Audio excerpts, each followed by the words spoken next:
চট্টগ্রামের সীতাকুণ্ডে sheep breaking ইয়ার্ডে গ্যাস বিষক্রিয়ায় ৮ শ্রমিকের মৃত্যু। অসুস্থ কয়েকজনকে নেওয়া হয়েছে হাসপাতালে। আমাদের গাড়িতে করে আছে, একটা লোক মোটামুটি সুস্থ আছে আর পাঁচজন অলরেডি ডেড। এখানে ছিল একটা গ্যাস যাতে একটা পাউডার ছিল, পাউডারটা যখন এই অনেক মেয়াদি হয়ে গেছে, এটা গ্যাস সিস্টেম হয়ে গেছে। গ্যাস সংকট আরও তীব্র হচ্ছে। অচল শত শত শিল্প কারখানা, ফিলিং স্টেশনে গাড়ির দীর্ঘ সারি, গ্রাহকদের ক্ষোভ। সকালবেলা বের হয়ে আসছি, এখনো পর্যন্ত গ্যাস পাই নাই। কি যে একটা করুণ অবস্থা। মালিকের জমা কমে না, আমাদের মনে করেন টোটালে 200-300 পাইলে পাইন, না পাইলে খালি পকেটে বাসা যায়। ডেথ সার্টিফিকেট ছাড়াই তড়িঘড়ি মরদেহ নিতে স্বজনদের চাপ দেওয়া হয় হাসপাতালে। নেপথ্যে অ্যাম্বুলেন্স সিন্ডিকেট আর মৃত্যুহার কম দেখানোর ব্যবসা। অনুমোদন ছাড়াই দাপিয়ে বেড়াচ্ছে স্লিপার বাস, আকৃতি বদল করে ডাবল ডেকার। নির্বিকার বিটিআর এখনো স্লিপারের অনুমোদন দেয়নি। সেক্ষেত্রে আমরা যে গাড়িগুলো তথ্য পেয়েছি সেগুলো আমরা রেজিস্ট্রেশন বাতিল করেছি। ওয়ার্কশপগুলোতেও অভিযান করব, যেখানে যে ইলিগালি তৈরি করছে। অথরিটির দায়িত্ব হচ্ছে তদারকি করা, নিয়ম ব্যত্যয় করে এই যে ডবল ডেকার বাস তৈরি হচ্ছে সিঙ্গেল ডেকের, সেটা আপনাদের বন্ধ করতে হবে।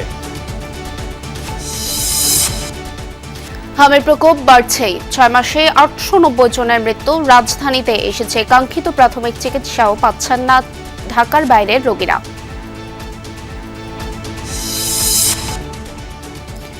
রণতরী আব্রাহাম লিঙ্কন ঘিরে উত্তাল মার্কিন রাজনীতি। জাহাজের মিশন ও নাবিকদের অবস্থা স্পষ্ট করার দাবি আইন প্রণেতাদের। সংঘর্ষের ঘটনাকে গুজব আখ্যা সেন্টকমের।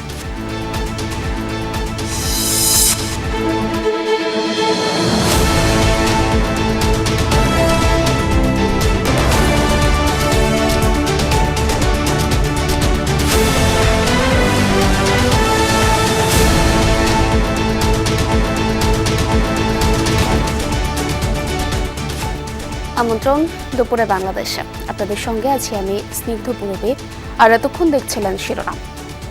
চট্টগ্রামে একটি শিপ ব্রেকিং ইয়ার্ডে গ্যাস বিষক্রিয়ায় মৃত্যু হয়েছে ৮ শ্রমিকের। অসুস্থ বাকিদের নেওয়া হয়েছে হাসপাতালে।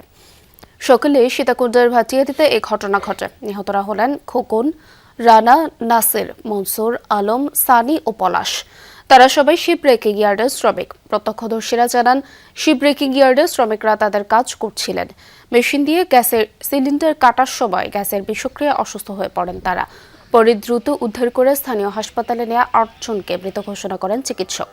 বাকিদের উন্নত চিকিৎসার জন্য চট্টগ্রাম মেডিকেলে নেওয়া হয়।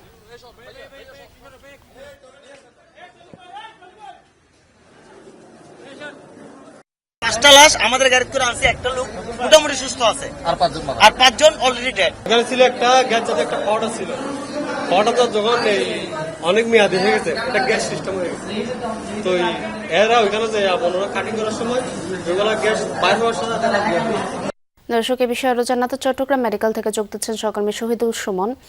সুমন, মরদেহ কি ইতোমধ্যে হস্তান্তর করা হয়েছে কিনা এবং যারা চিকিৎসাধীন আছেন তাদের কি অবস্থা দেখছেন? পূর্বী এখন পর্যন্ত চট্টগ্রাম মেডিকেল কলেজেই 6টি মরদেহ রয়েছে এবং সেটির হস্তান্তর প্রক্রিয়া এখনো পর্যন্ত শুরু হয়নি এবং একজন আহত অবস্থায় মেডিসিন ওয়ার্ডে ভর্তি রয়েছেন। সীতাকুণ্ড যেখানে ঘটনাস্থল, সেখানে আরো 2টি মরদেহ রয়েছে এবং আশেপাশে স্থানীয় যে হাসপাতালগুলো রয়েছে সেখানে বেশ কয়েকজন এখনো পর্যন্ত আহত রয়েছেন। কিছুক্ষণ আগে একজন এখানে নিহত অবস্থায় আসলো, আনার পরে পরীক্ষা নিরীক্ষা শেষে তাকেও মৃত ঘোষণা করেছেন। সব মিলিয়ে সকাল থেকে আমরা দেখছি যে একে একে আসলে অ্যাম্বুলেন্স আসছে এবং যে মৃতের সংখ্যা সেটি আসলে বাড়তে আসলে এখন পর্যন্ত বাড়তির দিকেই রয়েছে। যেটি আসলে বলছেন এখানকার আহতদের স্বজনরা, তারা গ্যাস যে চেম্বার সেটি কাটার পরে সেখানে যে জমা গ্যাস সেটি আসলে নিঃসরণ হওয়ার পরপরই তারা অচেতন হতে শুরু করেন এবং আশেপাশে যারা সেই বিষয়টি দেখে ছুটে এসেছেন তাদেরকে উদ্ধার করার জন্য তারাও অনেকটা অচেতন হয়ে পড়েন। এর মধ্যে প্রথম দিকে আমরা দেখেছি চট্টগ্রাম মেডিকেল কলেজ হাসপাতালে 6 জনকে নিয়ে আসা হয়েছে। তাদের পরীক্ষা নিরীক্ষা শেষে 5 জনকে মৃত ঘোষণা করেছিল হাসপাতাল কর্তৃপক্ষ। এখন শেষ আরো একজনকে আসলে নিয়ে আসা হয়েছে, তাকেও আসলে মৃত ঘোষণা করেছে। সব মিলিয়ে চট্টগ্রাম মেডিকেল কলেজ হাসপাতালে 6টি মরদেহ আছে এবং সেটি যেহেতু এখনো পর্যন্ত যেই দুর্ঘটনা কবলিত এলাকা অর্থাৎ যেই শিপইয়ার্ড সেখানে জোয়ারের পানি জমে রয়েছে, ফলে জোয়ারের কারণে সেই ঘটনাস্থলে পুলিশ কিংবা ফায়ার সার্ভিসের সদস্যরা এখনো পৌঁছাতে পারেনি। জোয়ারের পানি যখন নেমে যাবে তখন সেখানে আরো উদ্ধার অভিযান চালানো হবে, সেখানে আহত নিহত অবস্থায় আরো কেউ রয়েছে কিনা সেই বিষয়টি আসলে নিশ্চিত হওয়া যাবে। তবে এখনো পর্যন্ত যেটি নিশ্চিত হওয়া গেছে 8 জনের মরদেহ উদ্ধার এবং আরো বেশ কয়েকজন আহত রয়েছেন। যারা আহত রয়েছেন তাদেরও মধ্যেও আসলে কেউ কেউ আশঙ্কাজনক অবস্থায় রয়েছে। এখন নিশ্চিত হওয়ার যে বিষয়টি সেটি হচ্ছে যে জোয়ারের পানি যখন নেমে যাবে তখন আসলে সেখানে আরো উদ্ধার অভিযান চালানো হবে। সেই উদ্ধার অভিযান থেকে ভিতরে আরো কেউ অচেতন অবস্থা বা নিহত হয়ে পড়ে আছে কিনা, কারো মরদেহ আছে কিনা সেটি নিশ্চিত হওয়ার পরেই আসলে এখানে একটি পরিসমাপ্তি টানা যাবে যে কতজন এই ঘটনায় আহত কিংবা নিহত হয়েছে। আইন শৃঙ্খলা বাহিনীর সদস্যরা কিংবা যারা ফায়ার সার্ভিসের সদস্যরা রয়েছে তারা সেখানে উদ্ধার অভিযান এখনো পর্যন্ত তৎপর রয়েছেন। অনেক ধন্যবাদ সুমন আপনাকে আমাদের সাথে যুক্ত হওয়ার জন্য। দেশ জুড়ে তীব্র গ্যাস সংকট। রাজধানীর সিএনজি ফিলিং স্টেশনগুলোতে কাঙ্ক্ষিত গ্যাস মিলছে না কোথাও কোথাও ঘন্টার পর ঘন্টা লাইনে দাঁড়িয়েও মিলছে না গ্যাস। গ্যাসের অভাবে বন্ধ হয়ে গিয়েছে অনেক কারখানা, বাসাবাড়িতেও সংকট তীব্র হয়েছে। ছুটির দিনে গ্যাস সংকটে নগরবাসীর ভোগান্তি কয়েক গুণ বেড়েছে। চাপ না থাকায় এবং সরবরাহ বন্ধ থাকায় রাজধানী জুড়ে বন্ধ রয়েছে অধিকাংশ ফিলিং স্টেশন। পাম্পের সামনে গ্যাস নেই লেখা সাইনবোর্ড টানিয়ে দেওয়া হয়েছে। সংকটে সবচেয়ে বেশি বিপাকে পড়েছেন সিএনজি অটোরিকশা ও ভাড়ায় চালিত যানবাহনের মালিকরা। তারা বলছেন সময় মতো গ্যাস না পাওয়ায় যাত্রী পরিবহন করতে পারছেন না। এতে উপার্জনের উপর চাপ বেড়েছে কয়েক গুণ, কিন্তু মালিকদের নির্ধারিত টাকা দিয়ে পরিবারের ভরণ পোষণ কঠিন হয়ে পড়েছে তাদের জন্য।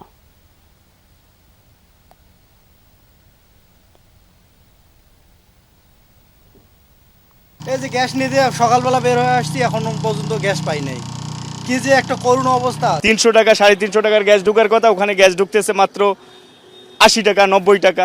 মালিকের জমা কমে না, আমাদের মনে করেন টোটালে 200-300 পাইলে পাইন, না পাইলে খালি পকেটে বাসা যায়। সরকার আমরা ইচ্ছা করলে এই বিপদ থেকে মুক্তি করতে পারে, কিন্তু সরকার কি প্রোটেকশন নিতেছে আমরা বুঝতেছি না ভাই, আমরা খুব কষ্টের মধ্যে আছি। বিভিন্ন জেলায় গ্যাস সংকটে ভোগান্তি বেড়েই চলেছে। ছুটির দিনেও ফিলিং স্টেশনে ঘন্টার পর ঘন্টা অপেক্ষা করেও মিলছে না কাঙ্ক্ষিত জ্বালানি। গ্যাস সংকটের কারণে চট্টগ্রাম, কুমিল্লা, ফেনী, নরসিংদী সহ বিভিন্ন জেলায় সাময়িকভাবে বন্ধ রাখা হয়েছে অনেক পাম্প। আবার যখন গ্যাস মিলছে তখনও চাহিদা মতো সরবরাহ করা হচ্ছে না বলে জানিয়েছেন যানবাহনের চালকরা। এতে সবচেয়ে বেশি বিপাকে পড়েছেন সিএনজি অটোরিকশা চালকরা। তীব্র গ্যাস সংকটের প্রভাব পড়েছে আবাসিক ও শিল্প খাতেও। অনেক বাসাবাড়িতেই জ্বলছে না চুলা, কারখানায় ব্যাহত হচ্ছে উৎপাদন। দ্রুত সমস্যা সমাধানের দাবি জানিয়েছে ভুক্তভোগীরা। সংশ্লিষ্টরা জানিয়েছেন জাতীয় গ্রিডে গ্যাস সরবরাহ অনেক কমে যাওয়ায় সংকট দেখা দিয়েছে।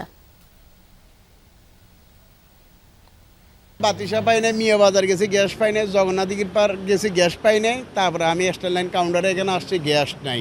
গত বুধবার দিন রওনা দিচ্ছি চিটাং যাওয়ার জন্য ঢাকা থেকে, এখনো পর্যন্ত যাইতে পারি না একমাত্র গ্যাসের কারণে। এখানে 50 টাকার ভাড়া এখন দ্বিগুণ 3 গুণ হয়ে যাচ্ছে, 150 টাকা করছে। 10,000 টাকার ভাড়া যদি বলি ফাটি বলে কেন এত টাকা ভাড়া কেন? তা আমরা প্রতিনিয়ত সব জায়গায় হয়রানি হচ্ছি, যেমন পাম্পে হচ্ছি তেমন রাস্তায় হচ্ছি। দর্শক, এ বিষয়ে আরো জানাতে ফেনী থেকে যুক্ত হচ্ছেন সহকর্মী আরিফুর রহমান। আরিফ, গ্যাস সংকটের প্রভাব তো বাসাবাড়িতেও পড়েছে, কি বলছেন গ্রাহকরা? পূরবী, আবাসিকের গ্যাস সংকট দীর্ঘদিন ধরে ছিল। এর মধ্যে গত সপ্তাহে 5 থেকে 6 দিন একদমই গ্যাস সরবরাহ ছিল না। এরপরে গত বুধবার থেকে আবারও শুরু হয়েছে। গতকাল মধ্যরাতে কিছুটা আসলেও সেটি আবার আজ ভোর 6টা কোথাও 7টায় একদমই বন্ধ হয়ে গিয়েছে। আবাসিকের যে সকল গ্রাহকরা আছে তারা কিন্তু একটু অবর্ণনীয় দুর্ভোগের মধ্যে পড়ছে। বিশেষ করে আমি শহরের কথা যদি বলি, শহরে মাটির চুলায় রান্না করাও সম্ভব না। অনেকে হচ্ছে যে বিকল্প সিলিন্ডার দিয়ে রান্না করতে গিয়ে সেখানে সিলিন্ডারে বাড়তি দাম দিতে হচ্ছে তাদেরকে হচ্ছে।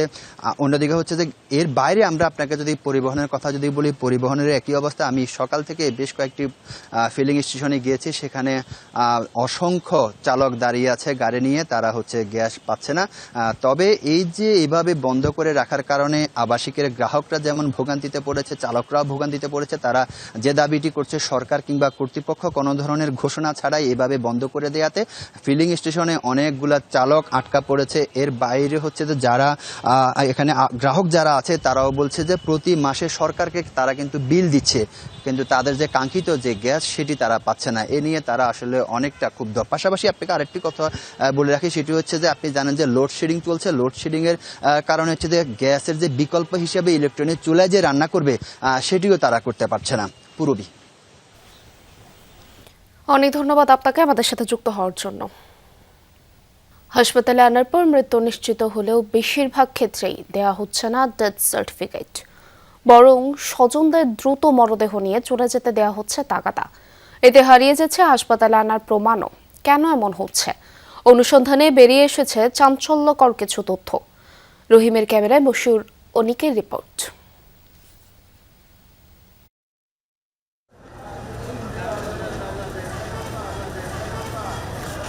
প্রতিদিনই হাসপাতালে আসে অসংখ্য সংকটাপন্ন রোগী।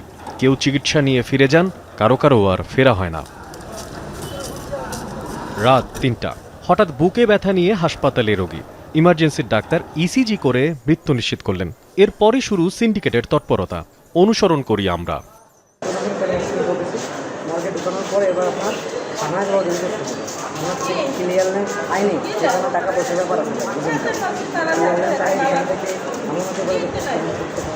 হাসপাতালের ওই ওয়ার্ড বয় আমাদের দ্রুত মরদেহ নিয়ে হাসপাতাল ছেড়ে যাওয়ার পরামর্শ দিচ্ছেন, সাথে পৌরসভা বা অন্য কোথাও থেকে সনদ নেওয়ারও পরামর্শ তার।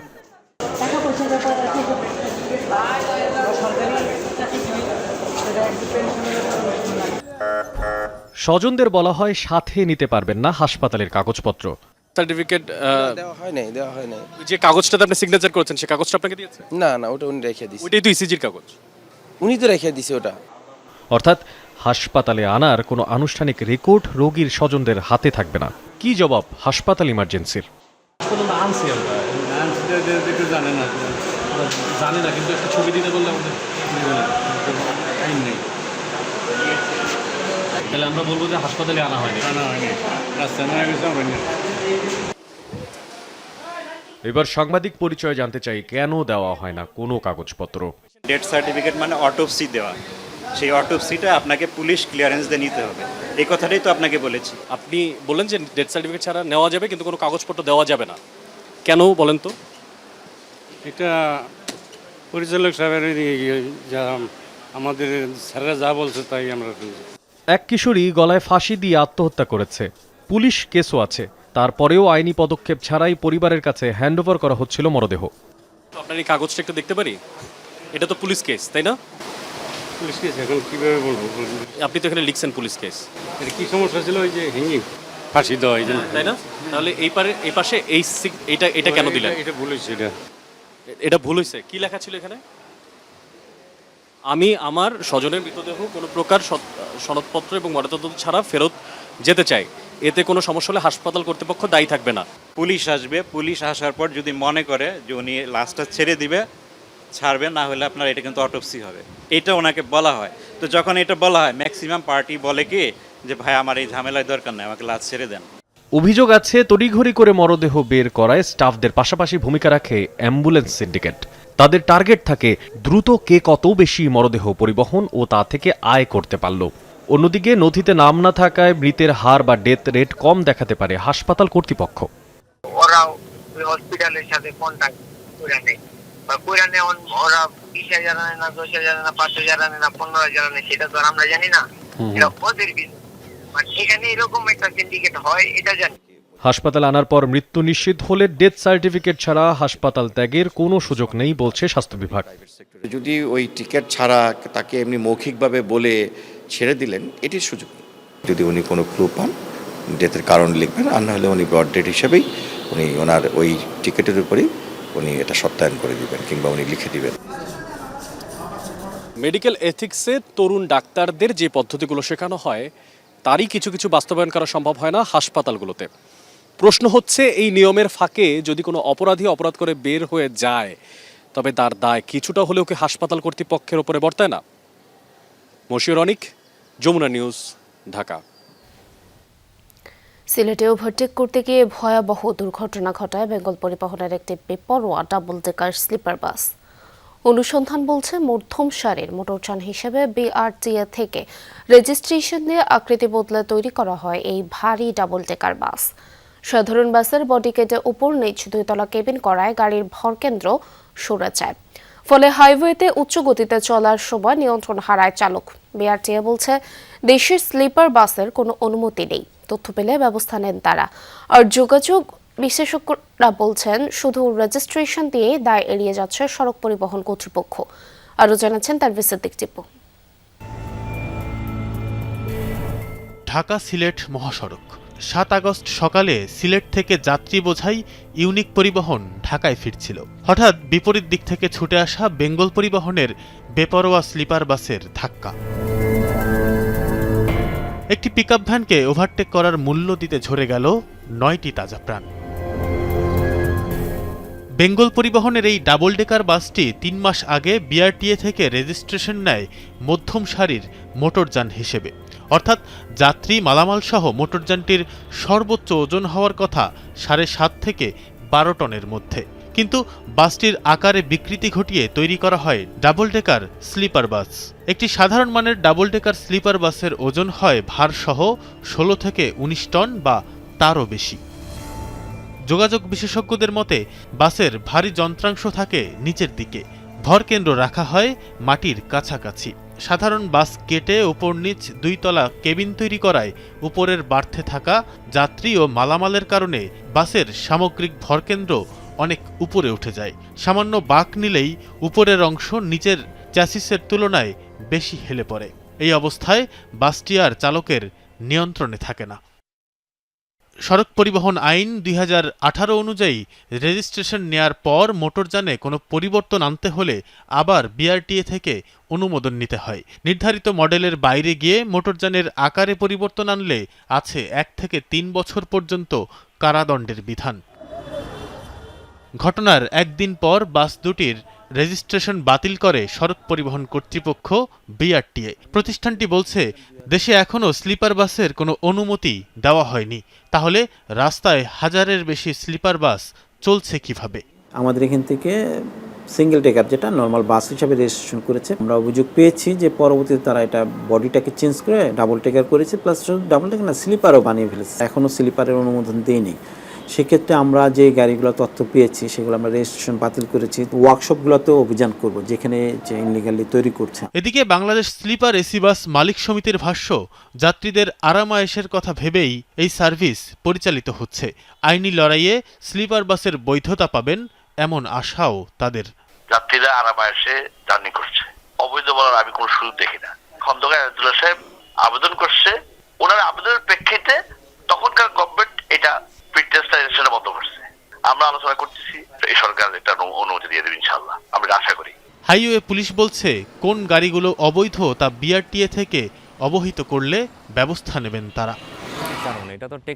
যোগাযোগ বিশেষজ্ঞ মোহাম্মদ হাদিউজ্জামান অবশ্য দায়ী করছেন বিআরটিএকেই। বুয়েটের এই অধ্যাপক মনে করেন রেজিস্ট্রেশন দিয়েই দায় সারছে অভিভাবক প্রতিষ্ঠানটি, নেই কোনো তদারকি। বিআরটিকে বুঝতে হবে তারা কিন্তু অথরিটি, তারা শুধুমাত্র নিবন্ধন দেওয়ার কাজ তাদের না। তাহলে অথরিটির দায়িত্ব হচ্ছে তদারকি করা, নিয়ম ব্যত্যয় করে এই যে ডবল ডেকার বাস তৈরি হচ্ছে সিঙ্গেল ডেকের, তাহলে সেটা আপনার বন্ধ করতে হবে। স্লিপার বাস চলাচলের ওপর স্থগিতাদেশ চেয়ে 2025 সালের জানুয়ারিতে রিট করেছিলেন সুপ্রিম কোর্টের আইনজীবী হুজ্জাতুল ইসলাম খান। গেল জুলাইয়ে শুনানি শেষে বিআরটিএ, হাইওয়ে পুলিশ ও স্লিপার বাস মালিক সমিতির কাছে তথ্য চেয়েছেন আদালত। শুনানির সময় একটা বিষয় সামনে আসলো, একই রেজিস্ট্রেশন নাম্বার একাধিক বাস চলছে। হয়তো দেখা গেল একটা বাস নন এসি, একটা বাস এসি। আবার এটাও আমরা ছবি দেখেছি, একটা বাসের রেজিস্ট্রেশনে একটা বাস চলছে ঢাকা টাঙ্গাইল রুটে, আর একটা চলছে ঢাকা চট্টগ্রাম কক্সবাজার রুটে। প্রশ্ন এখন, সড়কে এত প্রাণনাশের পরেও কি ঘুম ভাঙবে বিআরটিএর? নিরাপদ সড়কে নিরাপদ যাত্রা, জাতির এইটুকু চাওয়া পূরণ হবে কবে? তানভীর সিদ্দিক টিপু, যমুনা নিউজ, ঢাকা। নারায়ণগঞ্জে এক গৃহবধূকে পিটিয়ে হত্যার অভিযোগ উঠেছে তার দেবর ও তার স্বজনদের বিরুদ্ধে। 3 জনকে আটক করেছে পুলিশ। গত রাতে রূপগঞ্জ উপজেলার আমলাবু এলাকায় এ ঘটনা ঘটে। নিহত নাসিমা বেগম ওই এলাকার বাবুল মিজির স্ত্রী। পুলিশ জানায় বাবুল তার বাড়ির ছাদ ঢালাইয়ের সময় ছাদের কিছু অংশ তার ভাই আলাউদ্দিনের জমির সীমানায় এসে পড়ে। এ নিয়ে বাবুলের স্ত্রী নাসিমার সাথে আলাউদ্দিন ও তার পরিবারের বাকবিতণ্ডা হয়। এক পর্যায়ে আলাউদ্দিন ও তার পরিবার লাঠি দিয়ে নাসিমাকে আঘাত করে। পরে আহত অবস্থায় উন্নত চিকিৎসার জন্য ঢাকা মেডিকেলে আনা হলে চিকিৎসক তাকে মৃত ঘোষণা করে। মরদেহ ময়নাতদন্তের জন্য হাসপাতাল মর্গে পাঠানো হয়েছে। পুলিশ আরও জানায়, এই ঘটনায় আলাউদ্দিন, তার স্ত্রী ও জামাতাকে আটক করা হয়েছে। আইনগত ব্যবস্থা প্রক্রিয়াধীন। ঝিনাইদহে মাদকের টাকা নিয়ে বিরোধের জেরে মাকে হত্যার অভিযোগ উঠেছে ছেলের বিরুদ্ধে। ভোরে মহেশপুর উপজেলার শ্যামকোর পশ্চিমপাড়া গ্রামে এ ঘটনা ঘটে। স্থানীয়রা জানায়, ছেলে ইখলাসুর রহমান মাদক সেবনের টাকা নিয়ে প্রায় তার মা শখের মানুষ সাথে বাগবিতণ্ডায় জড়ায়। এ নিয়ে রাতে তাদের মধ্যে কথা কাটাকাটি হলে ভোরে ইখলাসুর তার মায়ের কক্ষে ঢুকে ধারালো অস্ত্র দিয়ে তার মাকে জবাই করে পালিয়ে যায়। পুলিশ জানায়, মরদেহ উদ্ধার করে হাসপাতালের মর্গে পাঠানো হবে। তদন্ত শেষে আইনগত ব্যবস্থা নেওয়া হবে। এ ঘটনায় ইখলাসুর রহমানকে আটক করে পুলিশ। ইতালির রোমে নৃশংস হত্যাকাণ্ডের শিকার একই পরিবারের 3 সদস্যের মরদেহ 3টি কফিনে করে দেশে ফিরেছে। শুক্রবার সকালে স্বজনদের সঙ্গে নোয়াখালীর কোম্পানিগঞ্জের পথে রওনা হয়েছে বেঁচে যাওয়া একমাত্র সন্তান অয়ন। এই ঘটনায় শাহাদাত নামের এক বাংলাদেশিকে অভিযুক্ত হিসেবে শনাক্ত করেছে ইতালি পুলিশ। দ্রুত বিচারের দাবি করেছেন স্বজনরা।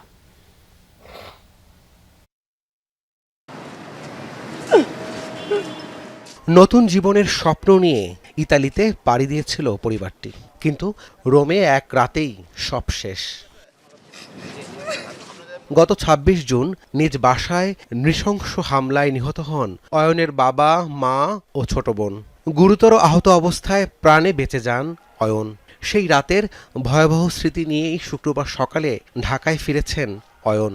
তবে একা নন, সঙ্গে 3টি কফিনে ফিরেছেন তার বাবা, মা আর ছোট বোন। ইতালিয়ান বাংলাদেশ এম্বাসিকে রোমের, ওদেরকে অসংখ্য ধন্যবাদ। ওরা আমার সাথে সেই 26 তারিখ থেকে শেষ পর্যন্ত ওরা আমার পাশে ছিল, আমাদেরকে সর্বোচ্চ সহযোগিতা করছে। ওদেরকে অসংখ্য ধন্যবাদ। এবং ইতালিয়ান যারা নাগরিক ছিল ওই দেশের, ওদেরকে অনেক অসংখ্য ধন্যবাদ, কারণ ওরা শুরু থেকে পাশে ছিল, আমার আব্বুর কলিগরা, ফ্রেন্ডরা। হত্যাকাণ্ডের ঘটনায় শাহাদাত নামে এক বাংলাদেশি প্রবাসীকে অভিযুক্ত হিসেবে শনাক্ত করেছে ইতালির পুলিশ। তাকে গ্রেফতার করে বিচারের মুখোমুখি করতে তদন্ত চলছে। স্বজনদের দাবি, দ্রুত তদন্ত শেষ করে হত্যাকারীর সর্বোচ্চ শাস্তি নিশ্চিত করা হোক।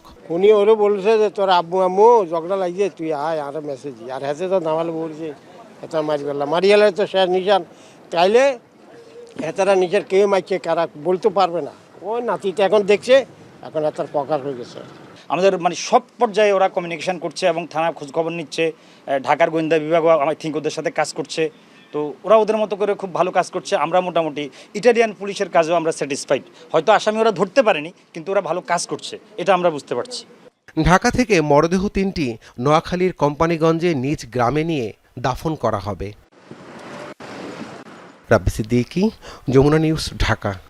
6 মাসের বেশি সময় হামের প্রকোপ, এখনও মৃত্যু থামছে না। এ পর্যন্ত হাম উপসর্গে মৃত্যুর সংখ্যা 900 ছুঁই। রাজধানীতে রোগীর সংখ্যা কিছুটা কমলেও ঢাকার বাইরে থেকে রোগী আসছে অনেক বেশি। মহাখালী ডিএনসিসি হাসপাতালে আছেন এমন রোগীর অভিভাবকদের অভিযোগ যথাযথ প্রাথমিক চিকিৎসা না পাওয়ার। চিকিৎসকরা বলছেন, টিকার কার্যকারিতার প্রভাব পেতে আরও সময় লাগবে। মেজেলস ভাইরাস চেপে ধরেছে শিশুর ফুসফুস। বেশিরভাগ রোগী আক্রান্ত হচ্ছে নিউমোনিয়ায়। নিয়মিত চিকিৎসার পাশাপাশি শিশুর শ্বাস প্রশ্বাসের কষ্ট প্রশমনে ব্যবহার করতে হচ্ছে বাবল সিপ্যাপ নেবুলাইজার। 5 মিনিট করে 3 মিনিট 15 মিনিট দিই। টাইফয়েড নিউমোনিয়া হইছে, তারপরে থেকে আবার হাম, এখন আবার পাতলা পায়খানা, হাম, আর জ্বর কমে না। যখন গ্রামে আসছিলাম না, গ্রামে আজকে গ্রামের হাসপাতালে ছিল আর কি। গ্রামে লোক আপনার ওই যে টাইফয়েড হয়েছিল, টাইফয়েড নিউমোনিয়া, আমরা গ্রামের হাসপাতালে ভর্তি হয়েছিলাম। মহাখালী ডিএনসিসি হাসপাতালে শয্যার বিপরীতে ভর্তি হওয়া রোগীর সংখ্যা কমে আসলেও বিভিন্ন জেলা থেকে আসা রোগী কমছে না। মুন্সিগঞ্জে টিকা কার্যক্রমে তারিখ পেলেও তার আগেই হাম আক্রান্ত হয় 9 মাসের ইয়ানা। জেলার হাসপাতালগুলোয় কয়েকদিনে জ্বরের চিকিৎসা নিলেও শনাক্ত হয়নি হাম। অভিভাবকদের দাবি, ঢাকার বাইরে থেকে আসা রোগীদের অনেকেই যথাযথ প্রাথমিক চিকিৎসা পাননি। রক্ত পরীক্ষার পরে কিছু ধরা পড়েনি, সব ভালো ছিল, কিন্তু জ্বর ক্রমাগত বাড়তেই ছিল, কমতে ছিল না। সো তারপরে আর কি আমরা মুন্সিগঞ্জ সদর হাসপাতালে ওইখান থেকে যাই, তারপর আমাদের এই হসপিটালের ঠিকানা দেয়। তো এখানে আসার পরে ওর ট্রিটমেন্ট চলতেছে। এমনি নর্মাল নাপা খাওয়াইছি, বাসায় যথেষ্ট চেষ্টা করছি, কিন্তু এখন রেস্ট দেখা গেছে, এর জন্য এখানে নিয়ে আসছি। জেলাভিত্তিক যে হসপিটাল ছিল ওইখানে নিয়েছিলাম, ওইখান থেকে কোনো ট্রিটমেন্ট পাইনি, পরে পাঠাচ্ছিল Dhaka medical, Dhaka medical directly এখানে ডিএনসিসি হসপিটাল নিয়ে আসছে। নতুন রোগীর সংখ্যা কমতে শুরু করলেও জরুরি অবস্থায় আসছে অনেক শিশু, যাদের বেশিরভাগের বয়স 3 থেকে 9 মাস। ডিএনসিসি হাসপাতালের হাই ডিপেন্ডেন্সি ইউনিট বা এইচডিইউতে চিকিৎসাধীন অর্ধশতাধিক রোগী। অনেকে সুস্থ হয়ে ফিরলেও আক্রান্ত হচ্ছে ভাই বোন বা পরিবারের অন্য সদস্যরা। 3 মাস শেষ হয়ে গেছে, এখন 13 দিন চলে, 4 মাস পড়ছে। আজকে আবার এই বাচ্চাকে নিয়ে আসলাম, এখানে নিয়ে আসা হয়েছে। বয়স যদি হয় তাহলে দিয়ে দেবে, আর যদি না হয় তাহলে দেবে। চিকিৎসকরা বলছেন টিকা কার্যক্রমের প্রভাব পড়তে আরও সময় লাগবে। শিশুদের জন্য মাস্ক সহ বাড়তি সতর্কতার পরামর্শ তাদের। তানজিম শাফিন, যমুনা নিউজ, ঢাকা। মিয়ানমারের বিচ্ছিন্নতাবাদী সশস্ত্র আরাকান আর্মির কয়েক সদস্যের বাংলাদেশি জাতীয় পরিচয়পত্র প্রাপ্তিতে অনুসন্ধান শুরু করেছে নির্বাচন কমিশন। যমুনা টেলিভিশনে সংবাদ প্রচারের পর এর সাথে জড়িতদের তথ্য সংগ্রহের চেষ্টা চলছে। নিরাপত্তা বিশ্লেষকরা বলছেন, ভিনদেশিদের বাংলাদেশি এনআইডি পাওয়ার ঘটনা পার্বত্যাঞ্চলের নিরাপত্তাকে প্রশ্নের মুখে ফেলেছে। আর অনুপ্রবেশের বিষয়টি খতিয়ে দেখা হচ্ছে বলেও জানিয়েছেন বিজিবি কর্মকর্তারা। রিয়াজ রায়হানের রিপোর্টে বিস্তারিত। অবৈধভাবে বাংলাদেশে ঢুকে এনআইডি সংগ্রহ করছেন সশস্ত্র আরাকান আর্মির সদস্যরা। গেল বুধবার যমুনা টেলিভিশনে এই সংক্রান্ত সংবাদ প্রচারের পর বিষয়টি নিয়ে তদন্ত শুরু করেছে নির্বাচন কমিশন। এরই মধ্যে তথ্য পাওয়ার দাবি কমিশন সচিবের। কিভাবে হলো, কেন হলো, কিভাবে হলো, কি কারা কারা জড়িত সবটাই দেখবো। এটা না দেখে ছাড়বো নাকি? এটা অবশ্যই দেখতে হবে। এটা তো হওয়ার কোনোভাবেই গ্রহণযোগ্য না। আমরা অনুসন্ধানে আছি, কিছু তথ্য পেয়েছি। তবে নিরাপত্তা বিশ্লেষকরা বলছেন, এমন ঘটনা খুবই উদ্বেগের। একই সঙ্গে আরাকান আর্মির অনুপ্রবেশের ঘটনায় সীমান্ত রক্ষী বাহিনীর দায় পুরোপুরি এড়ানোর সুযোগ নেই বলে অভিমত অবসরপ্রাপ্ত মেজর ইমদাদুল ইসলামের। ভেরি আমি বলবো যে এটা ক্রাইম হাই লেভেলের। কারণ এই এনআইডি দিয়ে সে পাসপোর্ট নিয়ে ফেলবে, এই এনআইডি দিয়ে বাংলাদেশের নাগরিকত্ব দাবি করবে, এই এনআইডি দিয়ে সে ড্রাইভিং লাইসেন্স নিয়ে ফেলবে, এই এনআইডি দিয়ে সে অবারিতভাবে বাংলাদেশের যে কোনো অঞ্চলে ঘোরাঘুরি করবে। সেখানেও একটা জাতীয় নিরাপত্তার হুমকি সৃষ্টি হয়ে থাকবে, আশঙ্কা থাকবে।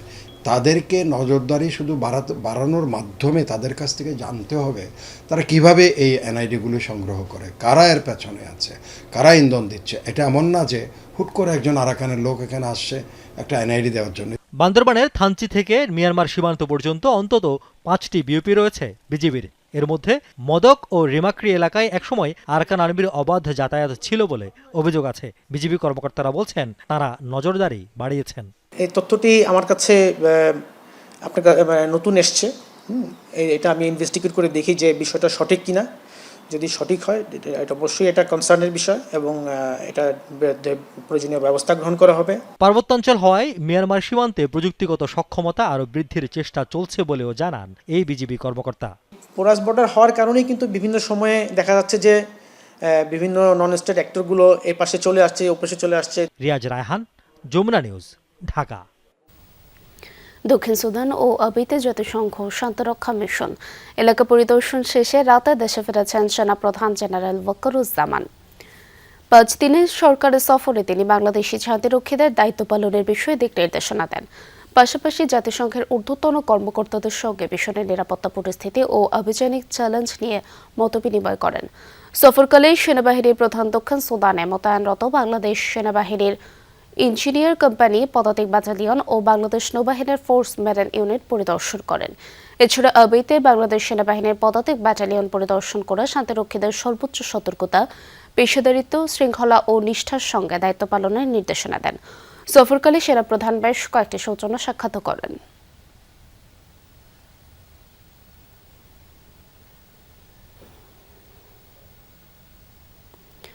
দেশের 5 কোটিরও বেশি যুবশক্তিকে কেবল সনদ সর্বস্ব শিক্ষায় আটকে না রেখে আধুনিক ও জনশক্তিতে রূপান্তর করতে চায় সরকার। একথা বলেছেন যুব ও ক্রীড়া প্রতিমন্ত্রী আমিনুল হক।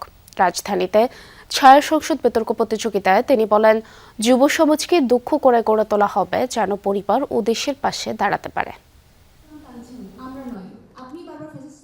দক্ষ যুবশক্তি গড়ে তুলতে সরকারি ও বেসরকারি খাতে সম্পৃক্ততা নিয়ে এফডিসিতে ছায়া সংসদ বিতর্কের আয়োজন করে ডিবেট ফর ডেমোক্রেসি। সরকারি দল শেরেবাংলা কৃষি বিশ্ববিদ্যালয় আর বিরোধী দলে অংশ নেয় ইস্টার্ন বিশ্ববিদ্যালয়।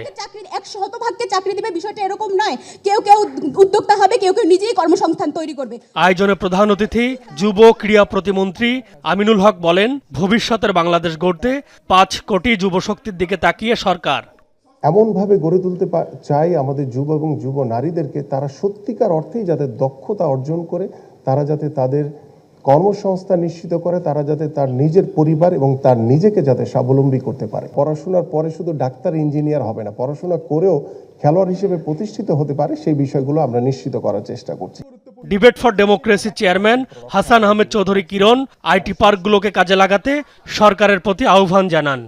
প্রশিক্ষিত হয়ে বা তারা লেখাপড়া শেষ করে যাতে কর্মসংস্থান হয়, সেটি কিন্তু প্রত্যেক দেশেরই যুব সমাজের কিন্তু সেই জায়গার চাহিদাটা কিন্তু একই রকম। যদি যুব শক্তিকে দক্ষতার নাম করে যদি লুটপাটের হরিলুট করা হয়, তাহলে কিন্তু এই দেশের তরুণরা জেএনজি তারা কিন্তু এখনো কিন্তু সজাগ আছেন। তারা কিন্তু খেয়াল রাখবেন যে আওয়ামী শাসন আমলের দুর্নীতি বর্তমান সরকারের সময় হয় কিনা। বিতর্ক প্রতিযোগিতায় ইস্টার্ন বিশ্ববিদ্যালয়কে হারিয়ে চ্যাম্পিয়ন হয় শেরে বাংলা কৃষি বিশ্ববিদ্যালয়। M A Aziz, Jamuna news, Dhaka. নানা আয়োজনে কাপ হলিডে 2026 উদযাপন করছে বাংলাদেশ স্কাউটস ঢাকা মেট্রোপলিটন। এতে ঢাকা মেট্রোপলিটন এলাকার 1700 স্কাউটস অংশ নেন। সকালে বেইলি রোডের ভেকারুন্নাসানুন স্কুল ও কলেজ কার হলিডে উদ্বোধন করেন প্রাথমিক ও গণশিক্ষা প্রতিমন্ত্রী ববি হাজ্জাজ। স্কাউট সদস্যরা তাদের নানা নৈপুণ্য প্রদর্শন করেন। প্রতিযোগিতামূলক খেলাধুলাতেও অংশ নেন স্কাউটসরা। এসব স্কাউটসদের নিয়ে পরিকল্পনার কথা জানান প্রতিমন্ত্রী ববি হাজ্জাজ। বলেন, যে কোনো বিষয়ে প্রাথমিক ও গণশিক্ষা মন্ত্রণালয় বাংলাদেশ স্কাউটসের পাশে আছে। বক্তারা আরও বলেন, ভালো শিক্ষার্থী হওয়ার আগে ভালো মানুষ হওয়া জরুরি। ঢাকার পাকিস্তান হাইকমিশনে দেশটির স্বাধীনতা দিবস উদযাপন করা হয়েছে। এ সময় হাইকমিশনের ইমরান হায়দার পাকিস্তানের জাতীয় পতাকা উত্তোলন করেন। পতাকা উত্তোলনের সময় পাকিস্তানের জাতীয় সঙ্গীত বাজানো হয়। অনুষ্ঠানে বাংলাদেশে বসবাসকারী পাকিস্তানি নাগরিক, হাইকমিশনের কর্মী, ঢাকা গণমাধ্যম কর্মী ও শিক্ষাবিদরা উপস্থিত ছিলেন। অনুষ্ঠানে পাকিস্তানের রাষ্ট্রপতি আসিফ আলী জারদারি, প্রধানমন্ত্রী মোহাম্মদ শেহবাজ শরীফের বাণী পাঠ করা হয়। এ সময় হাইকমিশনের তার বক্তব্যে বিশ্বের সাথে পাকিস্তানের সম্প্রসারিত কূটনৈতিক সম্পৃক্ততা, প্রতিরক্ষা, নিরাপত্তা, সহযোগিতার কথা তুলে ধরেন। বলেন, শান্তিপূর্ণ, স্থিতিশীল ও সমৃদ্ধ বিশ্ব গঠনে অবদান রেখে চলেছে দেশটি। দর্শক, সংবাদের শুরুতেই আমরা যেমনটা জানছিলাম যে চট্টগ্রামের একটি শিপ ব্রেকিং ইয়ার্ডে গ্যাস বিস্ফোরণে মৃত্যু হয়েছে 8 শ্রমিকের। এ বিষয়ে সবশেষ তথ্য জানাতে সীতাকুণ্ডের ঘটনাস্থল থেকে যোগ দিচ্ছেন জুবাইর রিফাত। সরাসরি যুক্ত হচ্ছে তার সাথে। রিফাত, কি ধরনের বিষক্রিয়া হয়েছে এবং ইয়ার্ডের অন্যান্যরা এ বিষয়ে কি বলছেন?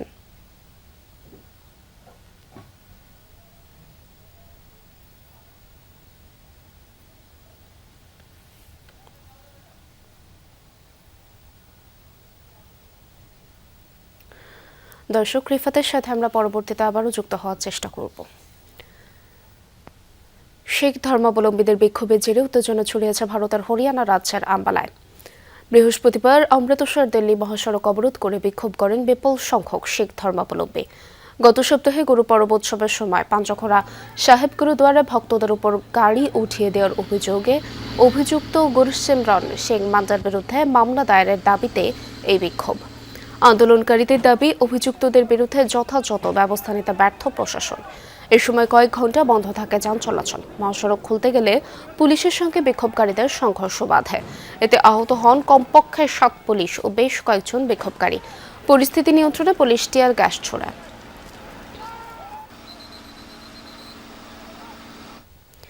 ভারতের উত্তরাখণ্ডে একটি নির্মাণাধীন টানেলে হঠাৎ পানি স্রোত ও ধ্বংসাবশেষ ঢুকে অন্তত 7 শ্রমিকের মৃত্যু হয়েছে। এখনও ভেতরে আটকা 3 শ্রমিক। জীবিত উদ্ধার করা হয়েছে 18 জনকে। বৃহস্পতিবার স্থানীয় সময় বিকালে 6:30 চামেলি জেলায় একটি নির্মাণাধীন টানেলে দুর্ঘটনাটি ঘটে। মূলত প্রকল্পের কাজ চলাকালে হঠাৎ করে প্রবল বেগে পানি টানেলের ভেতরে ঢুকে পড়ে। আকস্মিক তীব্র স্রোতে বেশ কয়েকজন শ্রমিক ভেসে যায়।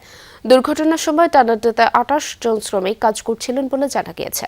গেল কয়েকদিন ধরেই অঞ্চলটিতে ভারী বৃষ্টিপাত হচ্ছে। এর আগে সোমবার জেলার নীতি ভ্যালি এলাকায় নদীর পানি প্রবল স্রোতে একটি সেতু ভেসে যায়।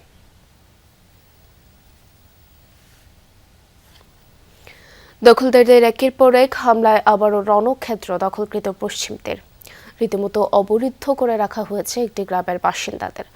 এ নিয়ে আন্তর্জাতিক মহলে চলছে ব্যাপক তোলপাড়। সহিংসতার নিন্দা জানিয়েছে ব্রিটেন। ঘনিষ্ঠ মিত্র যুক্তরাষ্ট্র আখ্যা দিয়েছে সন্ত্রাসী কর্মকাণ্ড। নেতানিয়াহু প্রশাসনের সমালোচনা করেছে তুরস্ক। তবুও দখলদারদের আগ্রাসনকে বাহবা দিচ্ছে ইসরায়েল।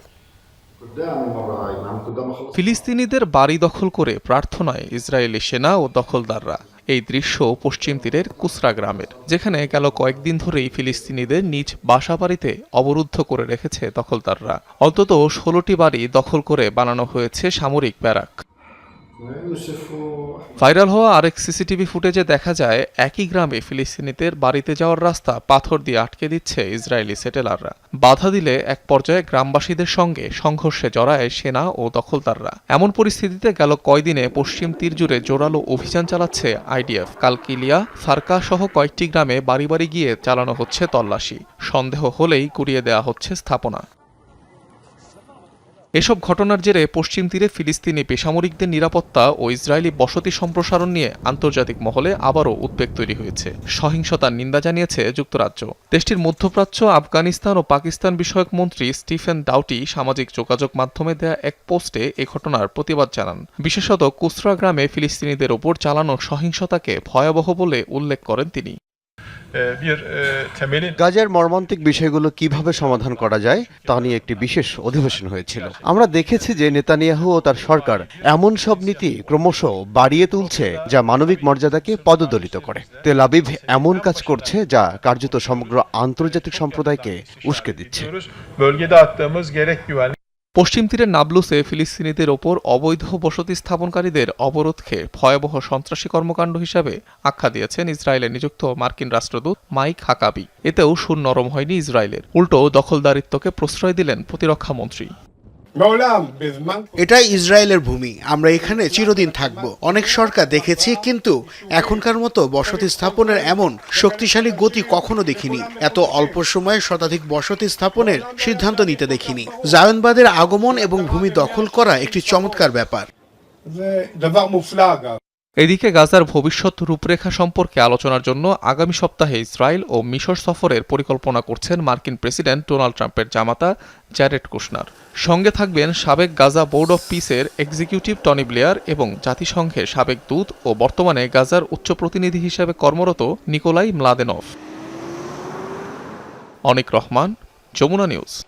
মধ্যপ্রাচ্যে মোতায়েন থাকা মার্কিন রণতরী আব্রাহাম লিঙ্কনকে ঘিরে উত্তাল হয়ে উঠেছে যুক্তরাষ্ট্রের রাজনীতি।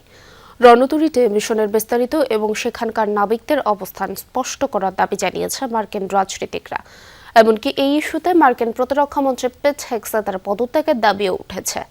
এদিকে আব্রাহাম লিঙ্কনে পণ্যের সংকট এবং নাবিকদের মধ্যে সংঘর্ষ ও প্রাণহানির অভিযোগকে মিথ্যা আখ্যা দিয়েছেন সেন্টকম। প্রায় 9 মাস ধরে সমুদ্রে মার্কিন রণতরী ইউএসএস আব্রাহাম লিঙ্কন 2025 সালের 21 নভেম্বর ক্যালিফোর্নিয়ার সান ডিয়েগো থেকে যাত্রা শুরু করে এটি। প্রথম দিকে ছিল নিয়মিত মোতায়েন, পরে মধ্যপ্রাচ্যের সংঘাতে যুক্তরাষ্ট্রের সামরিক অভিযানের অংশ হিসেবে এর দায়িত্ব আরও দীর্ঘ হয়। জুলাই শুরুতেই টানা 207 দিন সমুদ্রে থাকার রেকর্ড গড়ে লিঙ্কন। সম্প্রতি ইরানের বিভিন্ন গণমাধ্যম জানায় দীর্ঘ সময় সাগরে ভেসে থাকার কারণে জাহাজে প্রয়োজনীয় বিভিন্ন সামগ্রীর সংকট দেখা দিয়েছে। খাবার, পরিচ্ছন্নতা সামগ্রী, পানীয়, স্যানিটেশন ব্যবস্থা নিয়ে অভিযোগ রয়েছে। লম্বা সময় ধরে দায়িত্ব পালনের কারণে সেনা সদস্যদের বিশ্রাম ও মানসিক স্বাস্থ্যের উপরও চাপ বাড়ছে। এর ফলে জাহাজের সংঘর্ষ এমনকি প্রাণহানিও হয়েছে। এরপরই সরব হয়ে ওঠে আন্তর্জাতিক বিভিন্ন গণমাধ্যম। রণতরীটি নিয়ে যখন সৃষ্টি হয়েছে ধোঁয়াশার, তখন প্রতিবেদন প্রকাশ করে সিএনএন, আল জাজিরা সহ বিভিন্ন গণমাধ্যম। অবশেষে এই নিয়ে মুখ খুলেছে যুক্তরাষ্ট্রের সেন্ট্রাল কমান্ড, সেন্টকম। আব্রাহাম লিঙ্কনের সেনা সদস্যদের উপর সংঘর্ষ এবং প্রাণহানির ঘটনাকে গুজব আখ্যা দিয়ে সব অভিযোগ উড়িয়ে দেওয়া হয়। এই ইস্যুতে মিথ্যাচারের অভিযোগ এনেছেন প্রতিরক্ষামন্ত্রী হেগসেথ। আব্রাহাম লিঙ্কনের পরিস্থিতি নিয়ে প্রকাশিত প্রতিবেদন ভুলভাবে উপস্থাপন করা হয়েছে। মধ্যপ্রাচ্যে জাহাজটি দীর্ঘ সময় ধরে মোতায়েন করা আছে। নাবিকরা সেখানে কঠিন পরিস্থিতির মুখোমুখি হলেও তাদের প্রয়োজনীয় সহায়তা দেওয়া হচ্ছে। এদিকে আব্রাহাম লিঙ্কন নিয়ে উত্তেজনা ছড়িয়েছে মার্কিন রাজনীতিতেও। রণতরীটির মিশন সম্পর্কে অবস্থান স্পষ্ট করার দাবি উঠেছে। এই ইস্যুতে প্রতিরক্ষা দফতরের কাছে সরাসরি জবাব চেয়েছেন আইন প্রণেতারা। এমনকি হেগসেথের পদত্যাগও দাবি করা হয়। I don't expect for it to be a luxury lifestyle. বিমানবাহী রণতরীতে বিলাসবহুল হোটেলের মতো সুবিধা দেয়া হোক সেটা বলছি না, কিন্তু সেখানে থাকা নাবিকদের ন্যূনতম সেবা ও জীবনযাপনের সুবিধা নিশ্চিত করতে হবে। ওয়াশিংটনে প্রেসিডেন্টের বলরুমের জন্য অর্থ বরাদ্দ থাকলে জাহাজে বরাদ্দ থাকবে না, এটা মেনে নেওয়ার কোনো সুযোগ নেই। এদিকে বিতর্কের মধ্যে মধ্যপ্রাচ্যে আরেকটি রণতরী মোতায়েন করা হচ্ছে। ভিয়েতনাম থেকে ছেড়ে গেছে USS George Washington. Mir Mushfika Hasan, Jamuna news. দর্শক, সংবাদের শুরুতেই আমরা জানছিলাম যে চট্টগ্রামের একটি শিপ ব্রেকিং ইয়ার্ডে গ্যাস বিষক্রিয়ায় মৃত্যু হয়েছে 8 শ্রমিকের। ইতিমধ্যে আমরা জানিয়েছি যে আমরা এই বিষয়ে আবারও বিস্তারিত জানার জন্য যুক্ত হব আমাদের সহকর্মী জুবাইর রিফাতের সাথে, যিনি আছেন সীতাকুণ্ডের ঘটনাস্থলে। সর্বশেষ তথ্য জানতে আমরা এখন যুক্ত হব রিফাতের সাথে। রিফাত, কি ধরনের বিষক্রিয়া হয়েছে এবং ইয়ার্ডের অন্যান্যরা এই বিষয়ে কি বলছেন? পূর্বী, আমরা এই মুহূর্তে আসলে ঘটনাস্থলে আছি। এখানে আসলে একেবারে শোকের মাতম বয়ে যাচ্ছে। যারা স্বজন হারিয়েছেন তারা এই যে ফেরদৌস স্টিল শিপইয়ার্ড যে ইন্ডাস্ট্রি, সকালে যে জায়গাটিতে আসলে বিস্ফোরণের ঘটনা ঘটেছে সেই জায়গাটিতে এসে স্বজনরা জড়ো হয়েছেন, যারা তাদের স্বজন যারা হারিয়েছেন, নিহত যারা হয়েছেন, আহত যারা হয়েছেন তাদের স্বজনরা এই জায়গায় এসে ভিড় করেছেন। এবং এখন পর্যন্ত মালিক পক্ষের একজন প্রতিনিধির সাথেও আমাদের কথা হয়েছে। তারা যেমন বলছেন যে এই ঘটনায় মূলত তাদের আসলে গাফিলতি ছিল কিনা সেটি আসলে তারা সেভাবে করে প্রাথমিকভাবে দায় স্বীকার না করলেও তারা যেটি বলছেন যে ক্ষতিপূরণ দিতে তারা এখন পর্যন্ত রাজি আছেন। এবং এখন পর্যন্ত নিহতের সংখ্যা আসলে 8-এ গিয়ে দাঁড়িয়েছে। আসলে সেই জায়গায় সকালে যেহেতু জাহাজ কাটিং এর যে বিষয়টি এবং সেই জায়গায় আসলে বিস্ফোরণের ঘটনা ঘটেছে, সেখানে কি আসলে কোনো ধরনের গ্যাস ফ্রি করে আসলে কাজ করার যে বিষয়টি সেটি করা হয়েছিল কিনা, বা শ্রমিকদের আসলে যথাযথভাবে সেফটির যে বিষয়টি সেটি ছিল কিনা, এবং যাবতীয় যে বিষয়গুলো সেগুলো আসলে খতিয়ে দেখা হচ্ছে। এই জায়গায় আসলে জেলা প্রশাসনের যিনি প্রশাসক তিনি এসেছিলেন এবং ডিআইজি এসেছিলেন, পুলিশের ঊর্ধ্বতন কর্মকর্তারা, ফায়ারের ঊর্ধ্বতন কর্মকর্তারা তারা এসেছিলেন। সব মিলিয়ে ত্রিমুখী চতুর্মুখী আসলে একেবারে বলা যায় যে তদন্ত সেটি এখন পর্যন্ত চলছে। তবে আনুষ্ঠানিক কোনো তদন্ত কমিটি গঠন হয়েছে কিনা সেটি এখন পর্যন্ত আমরা জানতে পারি। আমরা কয়েকজনের সাথে একটু আলাপ করতে চাই।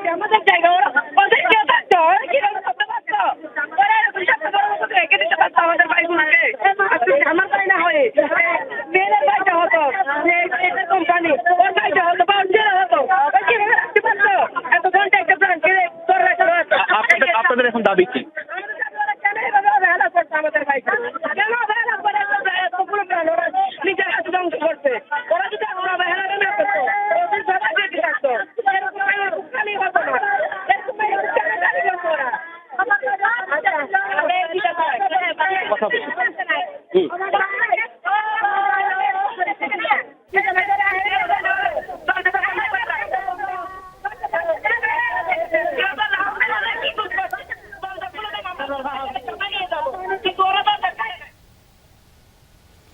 দর্শক, আমরা যেমনটি শুনছিলাম যে সীতাকুণ্ডে কিন্তু একটি শোকের পরিবেশ সৃষ্টি হয়েছে এবং ইতোমধ্যে এই ঘটনার বিস্তারিত জানার জন্য তদন্ত শুরু হয়েছে। অনেক ধন্যবাদ রিফাতকে আমাদের সাথে যুক্ত হওয়ার জন্য। দর্শক, এই ছিল দুপুরের বাংলাদেশে। এতক্ষণ সাথে থাকার জন্য ধন্যবাদ সবাইকে।